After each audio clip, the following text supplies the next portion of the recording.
Bismillahirrahmanirrahim. Assalamualaikum warahmatullahi wabarakatuh. Alhamdulillahirabbil alamin wassalatu wassalamu ala sayyidina Muhammad wa ala alihi wa sahbihi ajma'in.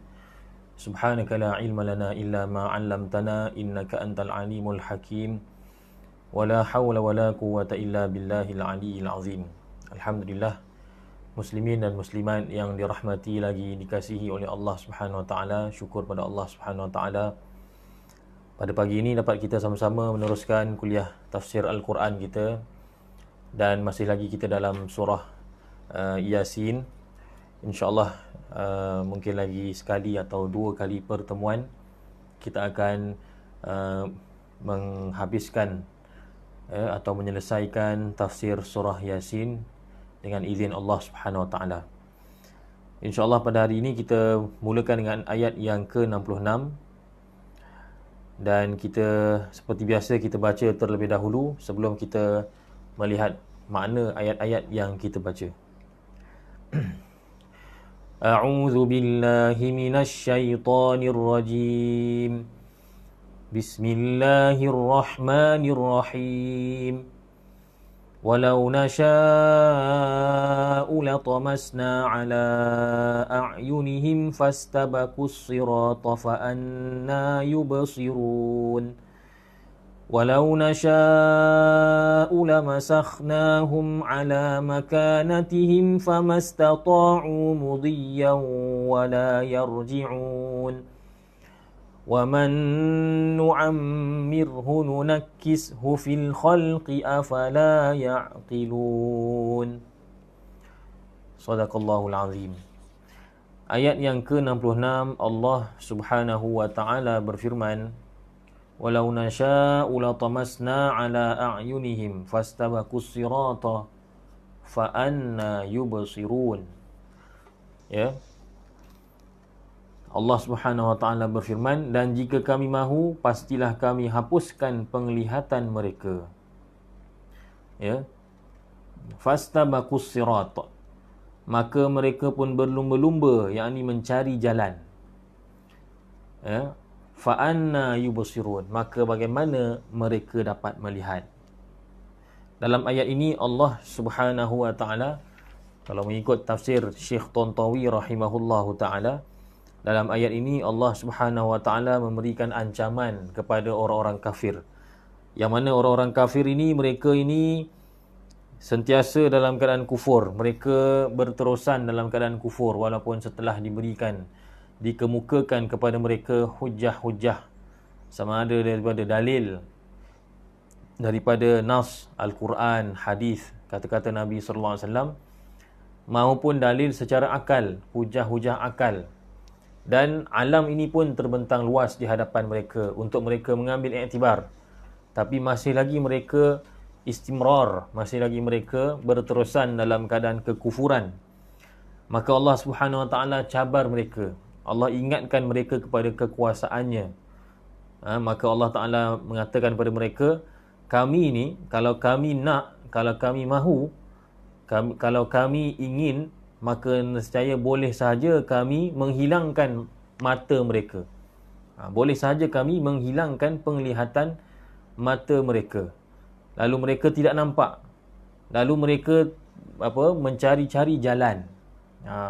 Mereka fastabaqus sirat. Maka mereka pun berlumba-lumba mencari jalan. Tapi bila mana mata mereka tak ada atau penglihatan mereka sudah dihilangkan, fa anna yubsirun, bagaimana mereka boleh melihat? Pastinya mereka tidak boleh melihat. Ini makna yang jelas daripada ayat Al-Quranul Karim, dan inilah tafsiran yang dikemukakan oleh Syekh Tantawi rahimahullahu taala. Jadi mata yang dimaksudkan di sini adalah mata fizikal. Penglihatan mata ni, mata yang ada kat muka kita ini. Ya. Dan jalan yang dimaksudkan di sini ialah jalan kita nak jalan lah, tempat jalan yang tempat untuk kita lalu, tempat yang dikhususkan untuk kita lalu, jalan. Tapi ada juga sebahagian ulama menafsirkan dengan makna yang lain. Ya, walau nasya'u la tamasna ala a'yunihim, maksudnya Kalau mengikut tafsiran yang lain, Allah kata, kalau kami mahu, kami boleh sahaja menghilangkan mata hati mereka. Lain tu. Kan, mata hati lain dengan mata fizikal. Jadi ada ulama kata maksud mata di sini ialah mata hati. Allah kata boleh sahaja kami nak menghapuskan mata hati mereka. Lalu apabila mereka hilang mata hati, maksudnya hilang, hati ni dah tak nampak lagi kebenaran. Hati ni sudah tertutup. Hati ni sudah tidak cerah lagi, sudah kotor, sudah tidak nampak lagi hidayah. Fastabaqus sirat, maka mereka pun berlumba-lumba mencari jalan. Jalan pula yang dimasukkan di sini kalau mengikut tafsiran tadi, tafsiran yang kedua, ya, jalan di sini maksudnya adalah hidayah. Maka mereka mencari-cari dalam kesamaran, dalam keadaan hati tak nampak, mata hati tak nampak kebenaran, mereka tercari-cari jalan yang benar. Maka jalan yang dimaksudkan dalam tafsiran kedua bukanlah jalan yang jalan raya atau tempat jalan kaki, ya. Maksud jalan ni ialah jalan kepada Allah Taala, jalan menuju kepada kebenaran. Yang itu yang mereka tak nampak. Sebab apa? Sebab Allah Taala telah menghilangkan mata hati mereka. Hati mereka sudah lagi tidak celik. Hati sudah tidak boleh nampak mana satu yang benar, mana satu yang salah, mana satu yang hak, mana satu yang batil. Fa anna yubsirun. Maka bagaimana mereka boleh melihat? Kalau mengikut tafsiran kedua ni, ayat ini bermaksud bahawa orang yang mana Allah Subhanahu Wa Taala telah sesatkan mereka. Allah Taala nak mereka jadi sesat. Maka bagaimana mereka akan mendapat hidayah? Sebab itu biasa kita dengar kan, khatib mengatakan may yahdillahu fala mudillalah. Siapa yang Allah berikan hidayah, maka tidak ada sesiapa yang boleh menyesatkannya. Wa may yudlil fala hadiyalah. Sesiapa yang Allah Subhanahu Wa Taala telah sesatkan, maka tidak ada sesiapa yang boleh memberikan hidayah kepadanya. Ya, seperti anak Nabi Nuh AS. Walaupun ayahnya Nabi, walaupun dia nampak depan mata dia sendiri kebenaran kata-kata Nabi Nuh AS. Nabi Nuh AS kata, naiklah kapal. Ya, kerana lepas ini tidak akan ada siapa pun yang hidup, semuanya akan dibinasakan oleh Allah. Dan dia dah nampak dah kebenaran apa yang disebutkan oleh Nabi Nuh. Memang ternyata bahawa orang-orang yang tidak naik kapal memang semuanya akan karam, akan tenggelam. Kerana air keluar daripada bumi dan air turun daripada langit. Air hujan dan juga bumi sendiri mengeluarkan airnya. Banjir besar. Mereka nampak depan mata, tapi mereka kata apa? Mereka kata, tak apa, aku boleh naik bukit yang lebih tinggi lagi. Kan? Kalau itu pun tak cukup, aku akan naik lagi. Aku boleh cari tempat yang lebih tinggi lagi untuk selamatkan diriku. Akhirnya tenggelam dia. Jadi itulah yang dikatakan bahawa, itulah yang disebutkan dalam ayat ini kalau mengikut tafsiran kedua. Walau nasya'u latamasna ala a'yunihim fastabaqus sirata fa anna yubsirun. Kalau kami mahu, kata Allah Ta'ala, kami hilangkan penglihatan mereka. Maksudnya kami buatkan mata hati mereka tidak dapat melihat kebenaran. Lalu mereka mencari-cari, fastabaqus sirata. Mereka berlumba-lumba mencari kebenaran, mencari jalan kebenaran. Fa anna yubsirun. Maka bagaimana mereka boleh melihat? Bagaimana mereka boleh sampai kepada kebenaran? Bagaimana mereka boleh melihat kepada jalan kebenaran? Sedangkan Allah Ta'ala telah tutup, telah hilangkan penglihatan mata hatinya. Ya, maka oleh kerana itu kita sentiasa memohon kepada Allah supaya apa? Supaya Allah Ta'ala menetapkan hati kita di atas kebenaran. Ya. Salah seorang isteri Nabi SAW ditanya tentang doa yang paling, salah seorang isteri Nabi SAW menyatakan bahawa doa yang paling selalu dibacakan oleh Nabi SAW ialah apa dia? Ya muqallibal qulub, atau ya musarrifal qulub, sarrif sarrif qalbi ala dinik. Wahai Allah yang membolak-balikkan hati, tetapkanlah hatiku di atas agamamu. Di atas agamamu. Lafaz yang biasa kita amalkan di Malaysia ni, yang imam-imam biasa baca, ya muqallibal qulub, thabbit qalbi ala dinika wa ala ta'atik. Wahai Allah yang membolak-balikkan hati, ya, tetapkanlah hatiku di atas agamamu dan di atas mentaatimu. Kita minta supaya Allah Ta'ala tetapkan. Supaya apa? Supaya kita tidaklah teraba-raba, tercari-cari jalan kebenaran. Sebab kita dah tetap di atas kebenaran. Itu sangat penting. Tapi berbalik pada tafsiran yang pertama tadi, tafsiran yang lebih zahir, yang lebih yang mana yang menafsirkan ayat ini secara zahir dan mudah difahami, ya. Maksud ayat ini, walau nasya'u latamasna ala a'yunihim fastabaqus sirata fa anna yubsirun. Maksudnya ialah, kata Allah, kalau kami mahu menghilangkan mata-mata mereka, maka kami boleh buat. Lalu fastabaqus sirat, mereka berlumba-lumba mencari jalan. Maknanya nak jalan, nak menuju ke arah sesuatu, tapi oleh kerana mata tak nampak, fa anna yubsirun, maka bagaimana mereka boleh melihat? Pastinya tidak boleh melihat. Ini tafsiran yang lebih jelas. Dan kalau tafsiran yang begini, maka ayat ini bertujuan, kata Syekh Tontawi, untuk apa dia? Untuk tahdid. Tahdid, memberikan ancaman kepada orang-orang kafir, ya, supaya jangan sekali-kali mereka engkar.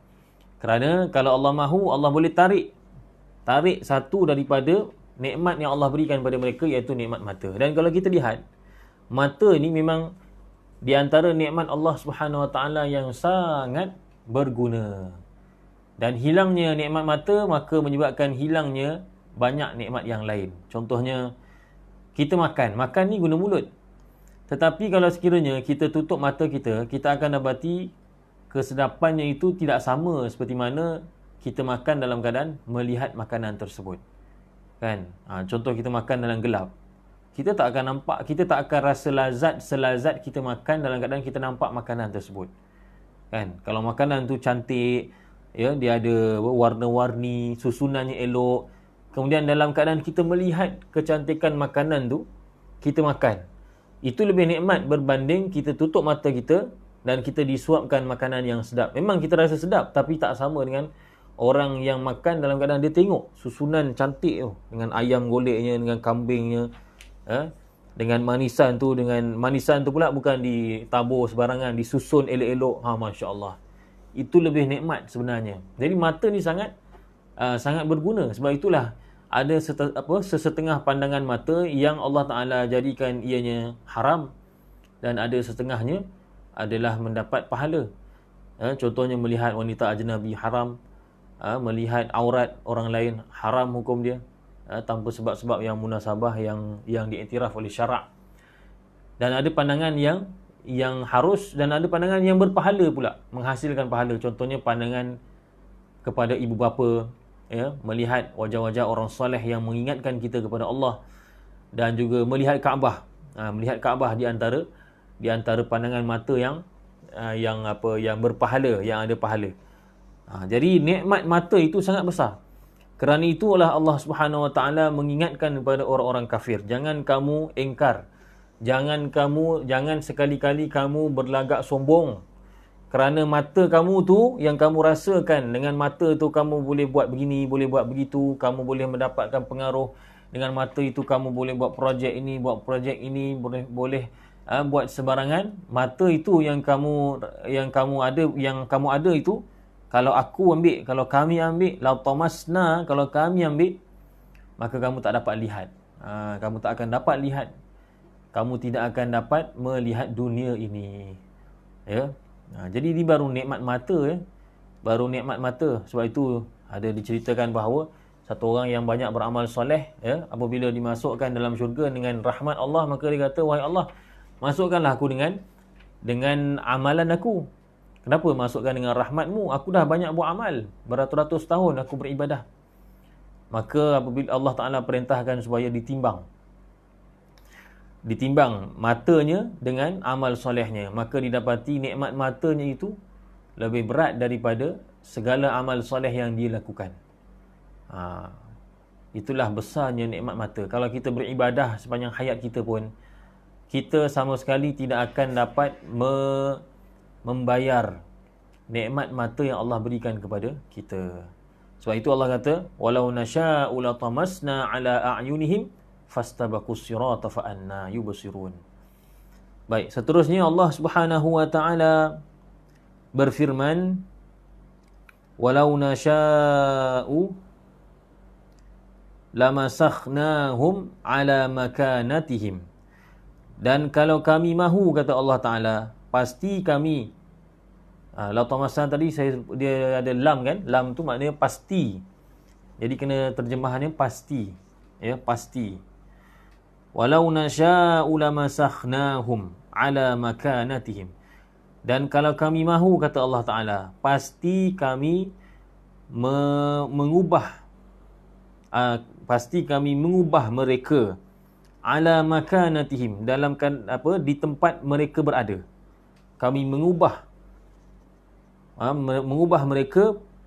Mengubah ni maknanya mengubah rupa bentuk mereka waktu mana mereka masih berada di tempat mereka masing-masing.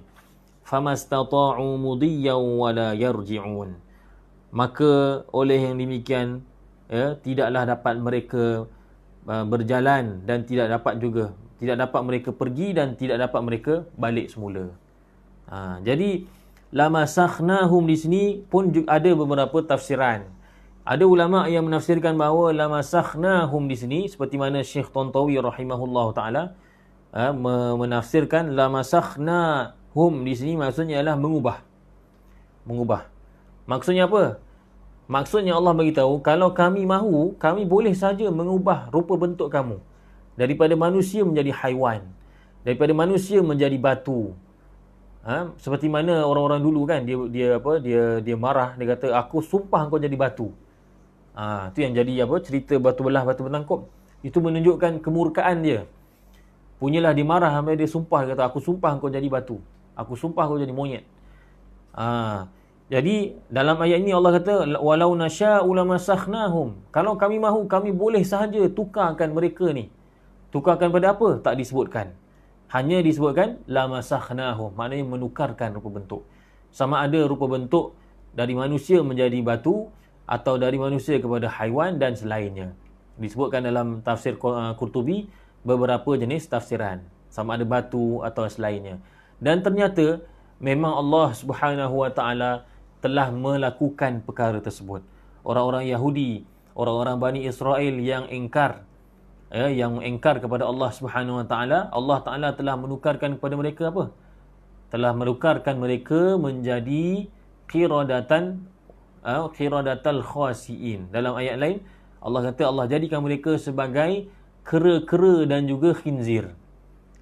Orang-orang Yahudi, orang-orang Bani Israel pada zaman dahulu, oleh kerana mereka engkar dan mengubah ajaran Nabi Musa AS yang diutuskan pada mereka, Allah telah ceritakan dalam Quran bahawa Allah pernah menukarkan wajah-wajah mereka kepada apa? Menukarkan wajah-wajah mereka kepada bukan wajah, seluruh tubuh mereka tu, diri mereka tu diubah menjadi kera dan diubah menjadi khinzir, wal a'yadzu billah. Ya, setengah tafsir menyebutkan bahawa peristiwa pengubahan tersebut berlaku ketika mana ada di antara mereka yang melanggar arahan Nabi Musa AS. Ketika mana mereka dilarang untuk bekerja, ya, pada hari Sabtu, tapi mereka telah buat helah. Mereka tak kerja, mereka tak pergi tangkap ikan, tapi mereka pasang jerat. Maknanya pasang sangkar. Bila ikan tu masuk dalam sangkar, mereka tak ambil pada hari Sabtu, mereka biar je. Esoknya barulah mereka ambil. Nampak? Ini perangai orang yang mana mencari helah untuk engkar kepada Allah Ta'ala. Allah kata jangan buat, tapi mereka buat. Cuma mereka ubah sikit supaya nampak macam tak buat. Mereka nampak supaya mereka tukar supaya nampak macam tak buat, tapi sebenarnya mereka dalam hati mereka nak buat. Mereka gunakan tipu helah. Allah Ta'ala melarang mereka daripada memakan khinzir, menggunakan khinzir. Tapi apa jadi? Bani Israel pada zaman dahulu mereka telah ambil lemak-lemak khinzir dan menjadikan lemak tersebut sebagai gam untuk mencantumkan dan menutup lubang-lubang perahu mereka. Kan perahu ni kan dicipta daripada kayu-kayu. Jadi nak menampalkan kayu dengan kayu tu, atau nak melekatkan kayu dengan kayu, papan dengan papan, atau menampal lubang-lubang yang ada tu, itulah mereka gunakan lemak khinzir. Padahal Allah Ta'ala dah larang. Ya, benda ni banyak disebutkan dalam tafsir-tafsir.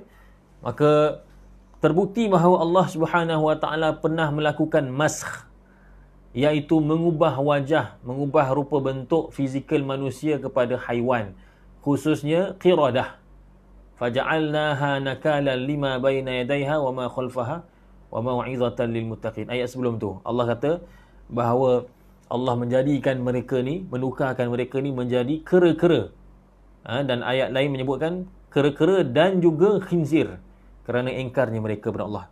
Jadi tidak ada masalah, tidak, makna kata masih lagi tepat sekiranya ditafsirkan walau nasya'u lamasakhnahum ala makanatihim, dengan makna bahawa Allah Ta'ala itu boleh sahaja menukarkan rupa bentuk manusia atau rupa bentuk orang kafir sebagaimana dalam ayat ini, ala makanatihim, dalam keadaan mereka berada di tempat mereka masing-masing. Kat situ juga Allah Ta'ala tukarkan mereka daripada manusia menjadi khinzir, daripada manusia menjadi monyet dan sebagainya. Wal'iyadzubillah.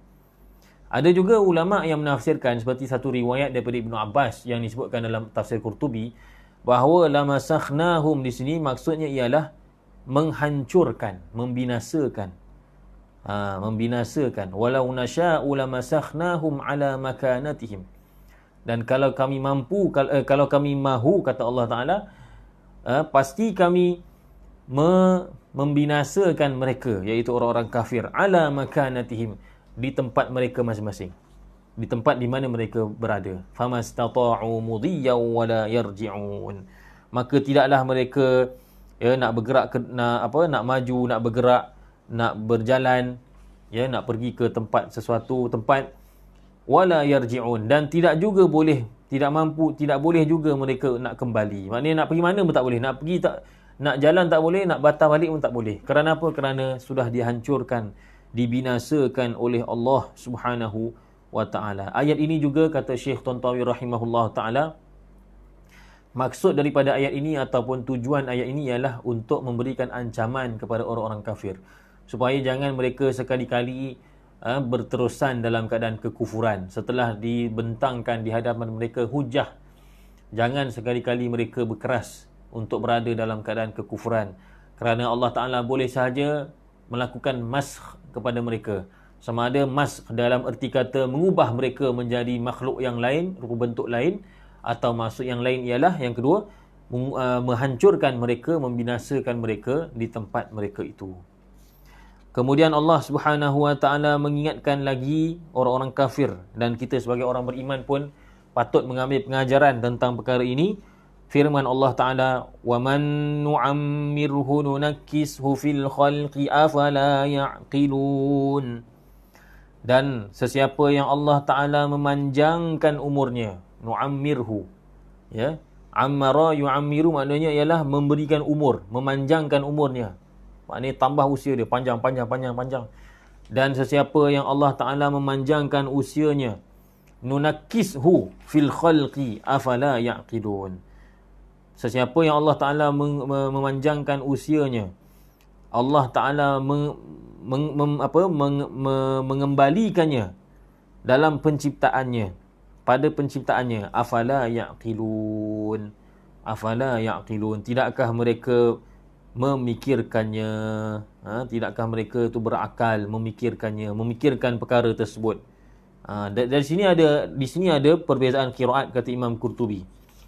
Ada qiraat seperti qiraat Asim dan juga Hamzah membaca nunakishu, dan itulah yang kita baca.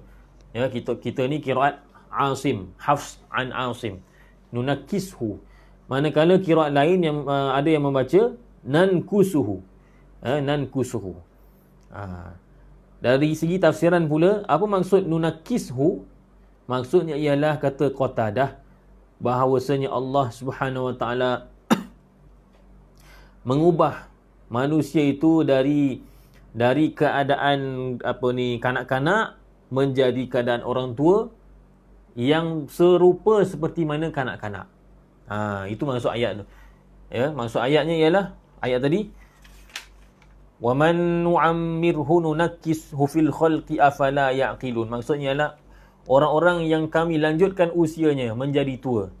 Nunakkishu, kami terbalikkan. Tankis ni maknanya terbalik. Kami terbalikkan, maknanya kami kembalikan dia semula kepada usia kanak-kanak, perangai kanak-kanak, sifat kanak-kanak. Afala ya'qilun. Tidakkah mereka itu berfikir? Memang kalau kita lihat pun dalam Quran banyak menyebutkan tentang perkara ni, ya, iaitu antaranya firman Allah Ta'ala dalam surah Ar-Rum.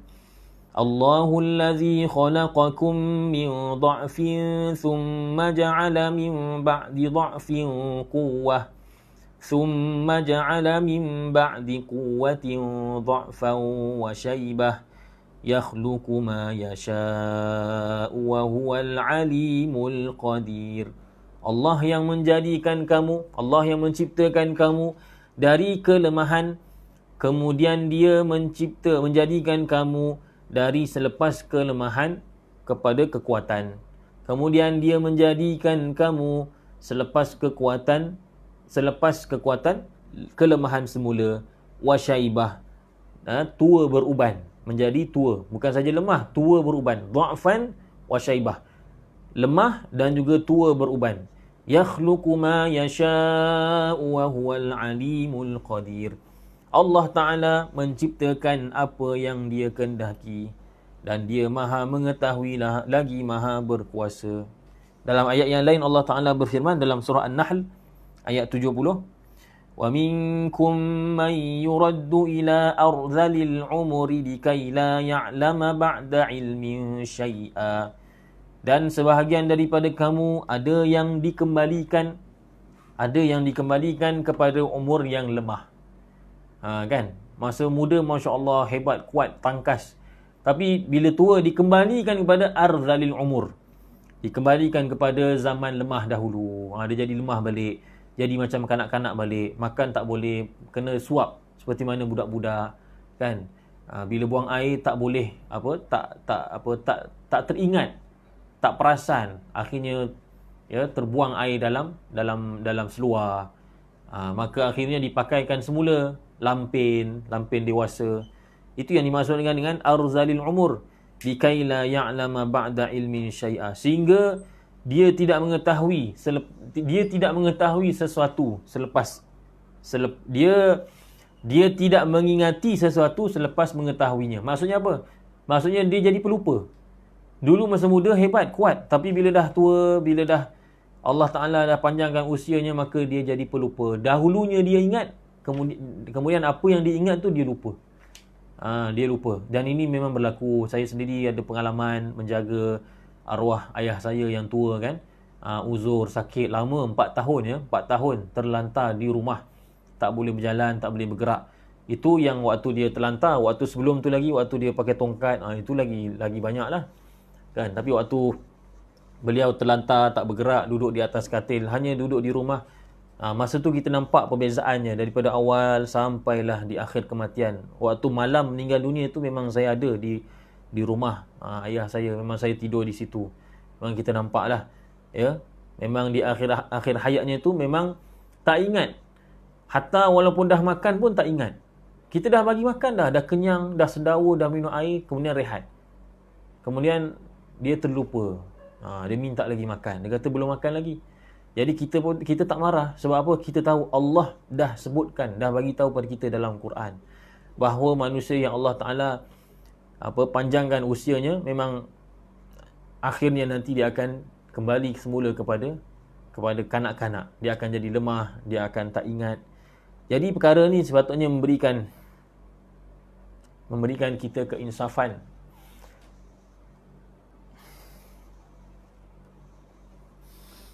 Supaya jangan kita berbangga dengan apa yang kelebihan yang kita ada. Sebab di akhir usia nanti Allah Ta'ala akan tarik semula. Dan ketika itu barulah kita akan sedar siapa sebenarnya kita. Sebenarnya kita ni adalah makhluk yang sangat lemah. Ya, kalau sekarang kita bangga kita ada nama, kita ada pangkat, semua kejayaan yang kita kecapi semua adalah hasil usaha kita, kerana kepintaran kita, ya, kerana badan kita kuat dan sebagainya. Tapi ingatlah, satu hari nanti Allah Subhanahu Wa Taala akan kembalikan kita semula, nunakishu fil khalqi. Allah Ta'ala akan kembalikan semula kita kepada awal kejadian. Maknanya kita akan jadi semula seperti mana kanak-kanak. Kembali pakai pampers, makan disuap, ya, ingatan pun dah mula lemah. Asalnya kita boleh berjalan, boleh berlari. Akhirnya kita kembali menjadi bayi, menjadi kanak-kanak. Akhirnya kita hanya berbaring sahaja, duduk baring sahaja. Seperti mana kanak-kanak yang belum mengetahui cara berjalan. Itulah keadaan kita. Maka kerana itu, tuan-tuan, perempuan, muslimin dan muslimat yang dirahmati oleh Allah Subhanahu Wa Taala, ya, Allah Taala ingatkan kepada orang kafir, dan kita pun sekalilah, kita pun sama-sama ambil peringatan. Allah kata, wa man nu'ammirhu nunakkisu fil khalqi afala ya'qilun. Dan orang-orang yang kami panjangkan usianya, ya, kami nunakkishu, kami kembalikan balik, kami terbalikkan semula, fil khalqi, pada penciptaannya. Afala ya'qilun, ya, tidakkah mereka berfikir, tidakkah mereka mengambil pengajaran. Kemudian Allah Subhanahu Wa Taala berfirman, ya, dalam nak mempertahankan ataupun menguatkan Nabi sallallahu alaihi wasallam. Firman Allah Subhanahu Wa Taala, وَمَا عَلَّمْنَاهُ الشِّعْرَ وَمَا يَنْبَغِي لَهُ إِنْ هُوَ إِلَّا ذِكْرٌ وَقُرْآنٌ مُبِينٌ لِيُنْذِرَ مَنْ كَانَ حَيًّا وَيَحِقَّ الْقَوْلُ عَلَى الْكَافِرِينَ. Dan tidaklah kami mengajarkannya, nya itu siapa? Iaitu Nabi Muhammad sallallahu alaihi wa alihi wasallam. Ayat tu tak habis dekat situ je. Dan tidaklah kami mengajarkannya, iaitu Nabi Muhammad sallallahu alaihi wasallam, akan syair. Wa ma yanbaghi lah. Wa ma yanbaghi lah. Maknanya dan tidak patut pun kami mengajarkan baginya, dan tak patut pun baginya, iaitu bagi Nabi sallallahu alaihi wasallam, ya, bersyair. Tidak patut, tidak layak bagi Nabi sallallahu alaihi wasallam bersyair. Ayat ini mengatakan bahawa Allah Ta'ala memang tak pernah mengajarkan Nabi SAW bersyair. Tak pernah pun. Sebab apa? Sebab Allah Ta'ala telah memberikan Nabi SAW yang lebih mulia dan lebih indah daripada syair. Iaitu apa dia? Iaitu Al-Quranul Karim. Apa dia hikmah? Apakah hikmah di sebalik Nabi SAW tidak diajarkan, tidak ada kebolehan untuk bersyair? Hikmahnya ialah supaya orang-orang musyrikin Quraisy yang memang terkenal dengan syairnya, dengan balaghahnya, dengan bahasa Arabnya, mereka tidaklah mampu untuk menuduh Nabi SAW mengambil Al-Quran ini daripada syair-syair. Ya, kalau nak kata bahawa Quran ini adalah rekaan Nabi SAW, tak boleh. Sebab apa? Sebab Nabi SAW ni syair pun tak pandai. Nak bersyair pun, nak mencipta satu rangkap syair pun, Nabi SAW tak boleh buat. Sebab Allah kata, kami tidak pernah mengajarkan dia ilmu syair. Maka hikmahnya ialah Quran itu terpelihara daripada tuhmahan. Sepatutnya lah. Tapi kita lihat oleh kerana engkarnya orang kafir tetap juga menolak Quran. Itu tak apalah cerita, bukan tak apa, maksudnya itu cerita lain. Tapi maksudnya nak kata di sini bahawa, ya, Nabi SAW memang bukan seorang penyair. Maka kalau kamu nak kata bahawa Quran ini adalah rekaannya, jauh sekali. Ya, satu benda yang sangat jauh dan mustahil. Bagaimana boleh Nabi SAW sendiri yang menulis Quran ataupun yang mencipta ayat-ayat Quran, sedangkan dia sendiri syair pun dia tak pandai. Itu maksudnya. Ya, itulah maksudnya. Kemudian Allah Subhanahu Wa Taala nak menegaskan betapa benarnya Quran yang Allah berikan pada Nabi SAW dan dibawa oleh Nabi SAW pada umat manusia. Kata Allah Ta'ala, firman Allah Ta'ala, in huwa illa zikrun wa Qur'anum mubin. tidaklah dia. In di sini maksudnya ma. In di sini maksudnya tidak. Kita bahasa Arab kita kena luas. In bukannya maksudnya jika semata-mata. In bukan sahaja maksudnya jika. In juga bermaksud tidak. In maksudnya ma. Ma huwa illa zikrum mubin. Illa zikrum wa Qur'anum mubin. In huwa illa zikrum wa Qur'anum mubin sama dengan ma huwa. Tidaklah dia iaitu Nabi sallallahu alaihi wasallam. Bukan. Maaf, huwa di sini ialah Al-Quran. In huwa, kalau mengikut tafsir Tontawi, huwa itu ialah Al-Quran. In huwa, tidaklah ia iaitu Al-Quran illa melainkan zikrun, peringatan, wa Qur'anun, dan juga Al-Quran iaitu kitab mubin, yang jelas. Yang jelas lagi, maknanya yang jelas lah, yang betul-betul jelas nyata. Jadi Quran itu memang hanya sahaja peringatan daripada Allah dan juga kitab yang jelas kebenarannya. Dah jelas kitab yang benar. Al-Quran itu ialah kitab yang benar, bukannya syair dan sebagainya. Dalam menafsirkan ayat ini, kita lihat dalam tafsir-tafsir Ibn Kathir, dalam tafsir Al-Kashaf dan sebagainya, para ulama berbincang panjang lebar tentang suatu persoalan. Adakah Nabi SAW pandai bersyair ataupun tidak? Panjang dibincangkan. Ya. Dan Az-Zamakhsyari rahimahullahu ta'ala dalam tafsir Al-Kashafnya mengatakan bahawa Nabi SAW tidak, memang tak boleh bersyair. Kemudian timbul persoalan, bagaimana pula dengan syair-syair yang didapati bahawa Nabi SAW membacanya? Contohnya ketika dalam peperangan, Nabi SAW dalam perang Hunain, Nabi SAW pernah mengatakan, Anan Nabi la kadhib, ana ibnu Abdil Muttalib. Kan nampak macam syair kan? Nampak macam syair sebab dia ada rima dia. Dia ada irama dia. Anan nabiyyu la kadhib, ana ibnu Abdil Muttalib. Anan nabiyyu la kadhib, ana ibnu Abdil Muttalib. Aku ialah nabi yang benar, bukannya dusta, bukan palsu. Aku ialah anak kepada Abdul Muttalib. Maksudnya keturunan Abdul Muttalib, cucu. Ini ayat ini, kata-kata ini diungkapkan Nabi SAW ketika dalam perang Hunain. Ketika umat Islam berada di lembah di antara dua bukit, mereka telah dihujani dengan anak panah. Lalu para sahabat telah lari ke belakang. Lari bukan sebabnya kerana munafik ke, bukan. Tapi kerana apa? Kerana terkejut. Mereka semua lari ke belakang, tapi Nabi SAW dan beberapa orang sahabat, antaranya ialah Sayyidina Ali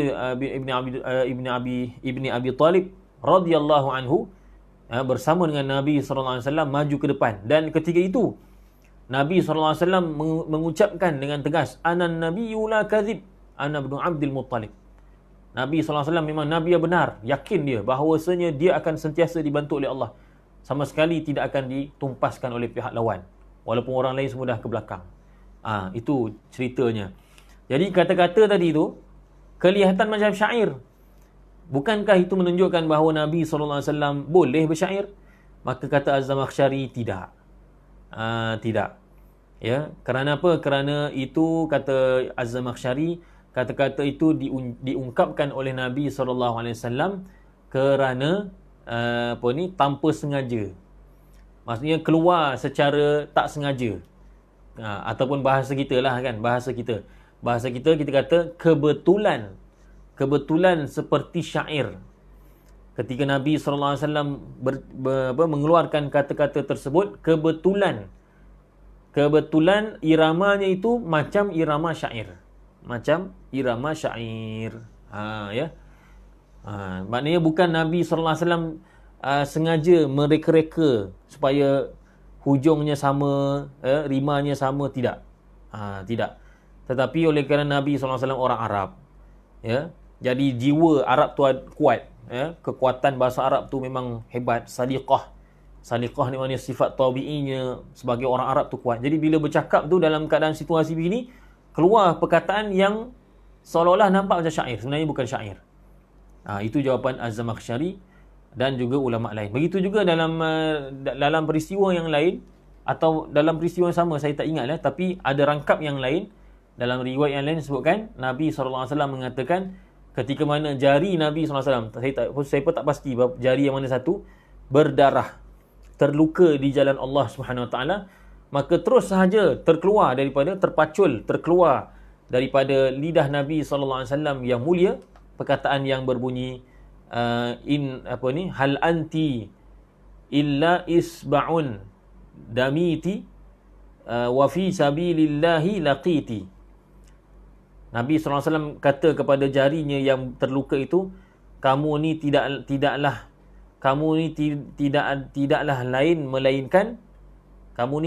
melainkan sebatang jari yang mana terluka, yang mana berdarah. Wa fi sabilillahi laqiti, dan pada jalan Allah Subhanahu Wa Taala kamu wahai jari telah pun bertemu dengan apa? Dengan luka tadilah, maksudnya telah tercedera. Jadi kata-kata itu seolah-olah bunyi macam syair, tetapi tidak. Jawapan seperti mana jawapan Az-Zamakhsyari juga, iaitu kata-kata itu terkeluar daripada lidah Nabi sallallahu alaihi wasallam kerana tanpa disengajakan, secara tidak sengaja. Maknanya bukan Nabi sallallahu alaihi wasallam merancang untuk bersyair. Dia tak rancang, tak adalah kata nak adjust perkataan tu bagi sama rima akhirnya, tidak. Itu hanya semata-mata keluar daripada seorang lelaki yang bahasa Arabnya hebat. Keluar macam tu. Perkataan tu keluar tanpa berniat dan tanpa bertujuan untuk bersyair. Jadi kesimpulannya bahawa ayat ini menjelaskan bahawa Nabi SAW memang bukan penyair, dan itu adalah salah satu daripada kelebihan, bukannya kekurangan. Kerana kalau betul Nabi, kalau sekiranya Nabi SAW bukan penyair, maka ternyatalah bahawa Quran itu adalah dari Allah Subhanahu Wa Taala dan bukannya rekaan Nabi sallallahu alaihi wasallam. Kemudian Allah Subhanahu Wa Taala berfirman, awalam yarau anna khalaqna lahum mimma amilat aydina an'aman fahum laha malikun wa dhallalnaha lahum faminha rakubuhum wa minha ya'kulun walahum fiha manafi'u wa masharibu afala yashkurun wattakhadhu min dunillahi alihatan la'allahum yunsarun la yastati'una nasrahum wa hum lahum jundun muhdarun fala yahzunka qawluhum inna na'lamu ma yusirruna wa ma yu'linun. Baik, ayat 71 Allah Ta'ala berfirman, awalam yarau anna khalaqana lahum, tidakkah mereka melihat bahawasanya sesungguhnya kami menciptakan bagi mereka, kami menciptakan untuk mereka mimma amilat aidina an'aman, daripada apa yang kami telah kerjakan, daripada apa yang kudrat kami telah menciptakannya, iaitu apa dia? An'aman, binatang-binatang, an'am yang berkaki 4. Fahum laha malikun, maka mereka, iaitu orang-orang kafir tadi, orang-orang musyrikin atau kafir tadi, maka mereka menjadi pemilik bagi binatang-binatang ternakan tersebut. Maknanya Allah Ta'ala ingatkan kepada orang-orang kafir, mereka ni tak tengok ke haiwan-haiwan ternakan, tunggangan, haiwan-haiwan yang menjadi makanan mereka, haiwan-haiwan an'am. Siapa yang cipta? Kami yang cipta, kata Allah Ta'ala. Anna khalaqna, dan kami yang cipta, tetapi kami berikan pada mereka, sehingga akhirnya mereka tak cipta, tapi mereka menjadi malikun, mereka menjadi pemilik bagi haiwan-haiwan tadi. Mereka tak fikir ke? Bukan mereka yang cipta kuda, unta, keledai, tapi keledai tak dimakan lah. Lembu, kambing, bukan mereka yang cipta, kami yang cipta, kata Allah. Tapi akhirnya fahum laha malikun, mereka yang menjadi pemiliknya, mereka yang mengembala, mereka yang jual beli lembu dan sebagainya. Padahal bukan mereka yang cipta. Tak nampak ke? Apakah mereka tak nampak perkara itu? Bahawa kami ini maha berkuasa. Kami ini sebenarnya bagi macam-macam nikmat pada mereka. Mereka tak bersyukur ke? mereka tak nak beriman ke? Itu maksudnya. Ya. Jadi dalam ayat ini Allah kata an'am itu mimma amilat aidina, daripada antara yang Allah Ta'ala ciptakan dengan kudratnya. Jadi aidina itu, amilat maknanya melakukan atau mengerjakan. Aidina itu kalau ikut terjemahan literalnya maksudnya ialah tangan-tangan kami. Tapi kan kita tahu bahawasanya Allah Ta'ala itu tidak serupa dengan makhluk. Jadi an'aman di sini, aidina di sini kata para ulama tafsir, maksudnya ialah kudrat Allah Ta'ala.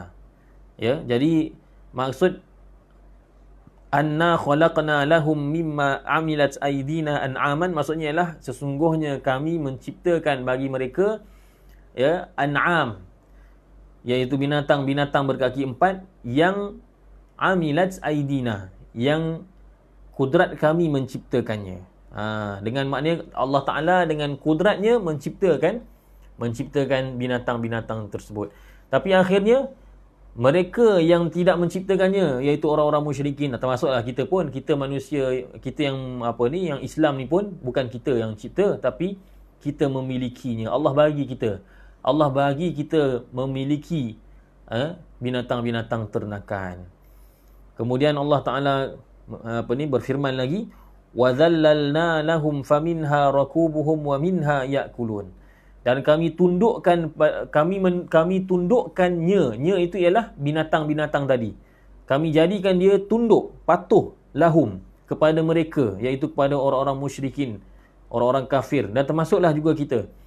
Faminha rakubuhum, maka daripada dalam banyak-banyak haiwan tu, dari sebahagian daripadanya rakubuhum, menjadi tunggangan mereka. Wa minha ya'kulun, dan sebahagian lain mereka makan. Maknanya ada haiwan berkaki empat yang mereka jadikan tunggangan, rakub, dan ada haiwan berkaki empat yang mereka jadikan sebagai sumber makanan.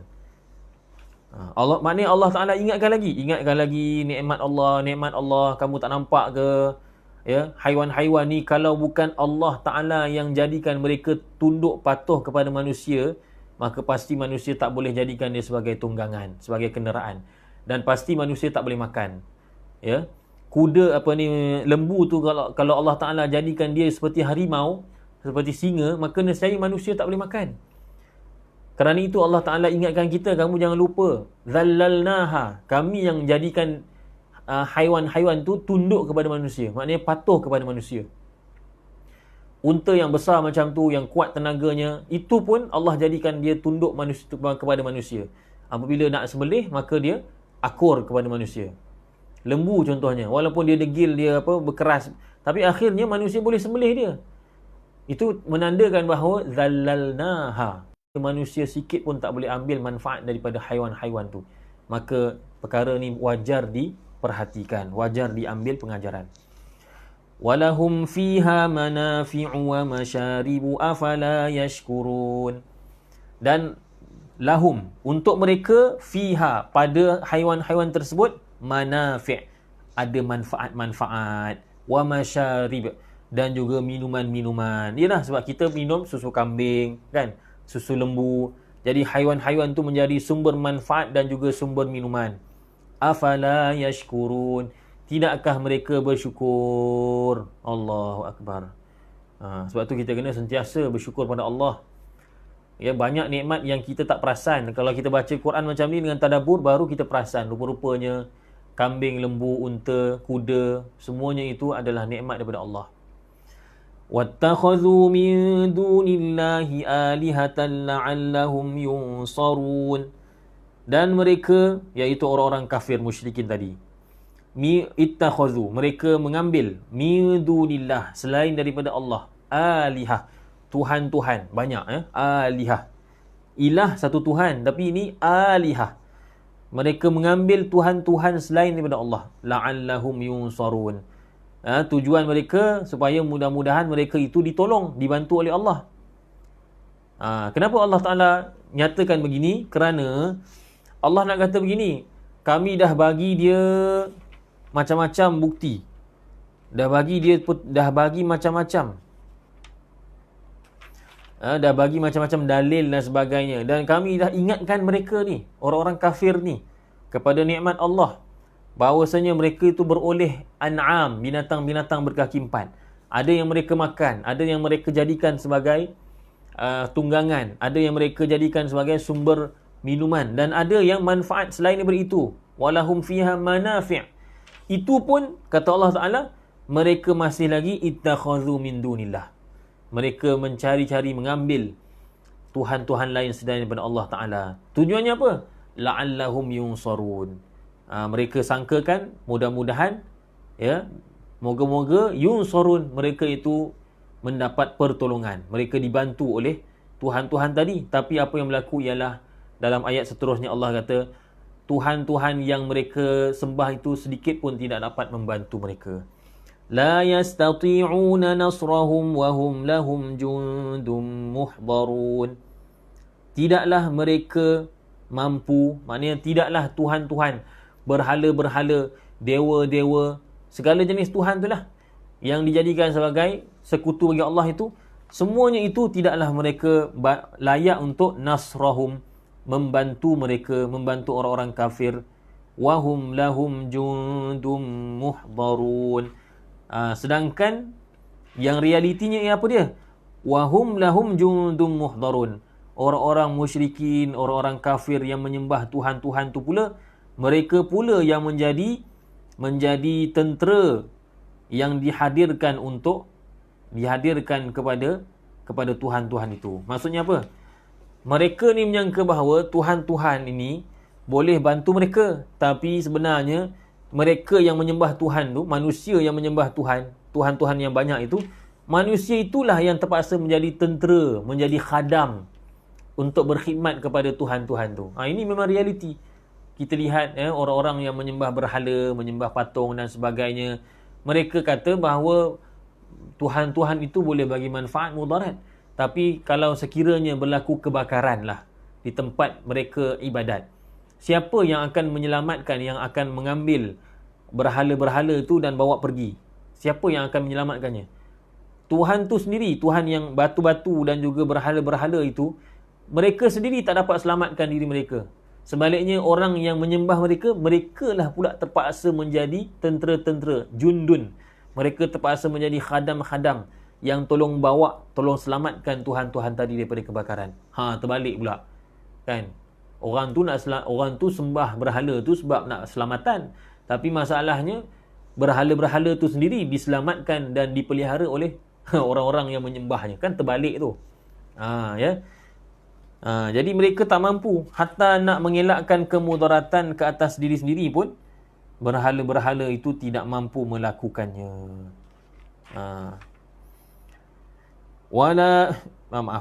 Fala yahzunka qawluhum inna na'lamu ma yusirruna wa ma yu'linun. Maka janganlah kata-kata mereka, iaitu kata-kata siapa? Qawluhum. Hum tu siapa? Iaitu orang-orang kafir. Maka janganlah kata-kata mereka, iaitu kata-kata orang-orang kafir itu, yahzunka, menyebabkan engkau berduka cita wahai Muhammad. Ya. Janganlah kata-kata orang kafir itu menyebabkan kamu wahai Muhammad berasa duka cita, berasa sedih. Maknanya apa? Maknanya kan Nabi SAW dalam awal surah Yasin dulu kita dah cerita bahawa Nabi SAW didustakan, ya, ditentang oleh kaumnya, dituduh dengan pelbagai tuduhan. Maka Allah Ta'ala ceritakan hujah-hujah yang mematahkan hujah-hujah orang-orang kafir musyrikin. Hujah-hujah yang menunjukkan bahawa Nabi SAW memang benar. Antaranya lah Nabi SAW itu bukan penyair. Maka pastinya Nabi SAW tidak mampu untuk menulis Quran. Dan juga hujah-hujah yang lain yang sebelum ni kita baca daripada awal lagi. Maka akhir sekali kata Allah Ta'ala, maka kalau kamu dah tahu dah betapa dangkalnya hujah-hujah orang musyrikin Quraisy, maka janganlah kamu ambil hati wahai Muhammad.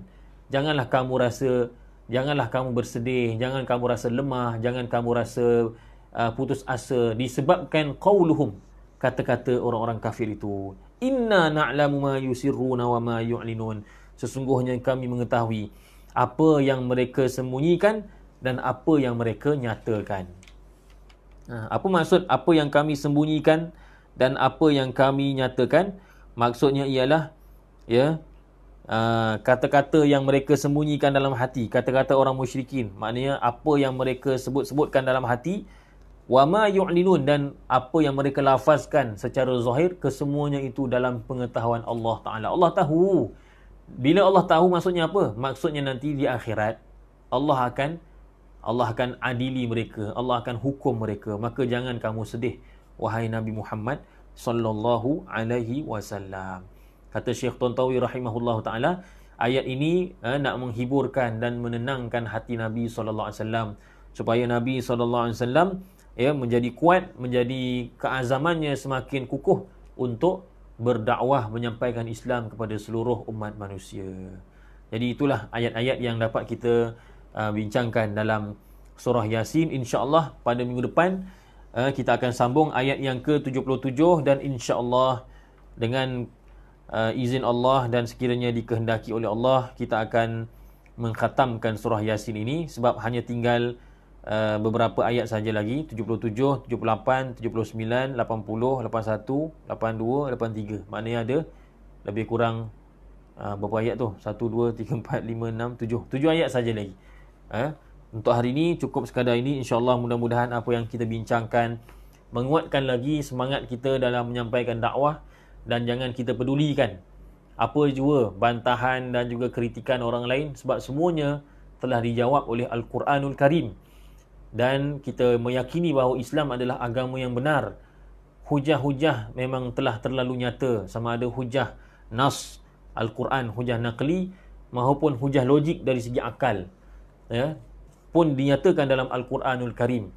Sehingga tidak ada alasan sepatutnya bagi manusia untuk menolak ajaran Islam yang dibawa oleh Nabi sallallahu alaihi wasallam. Maka bersyukur pada Allah Taala di atas nikmat Islam yang Allah berikan pada kita.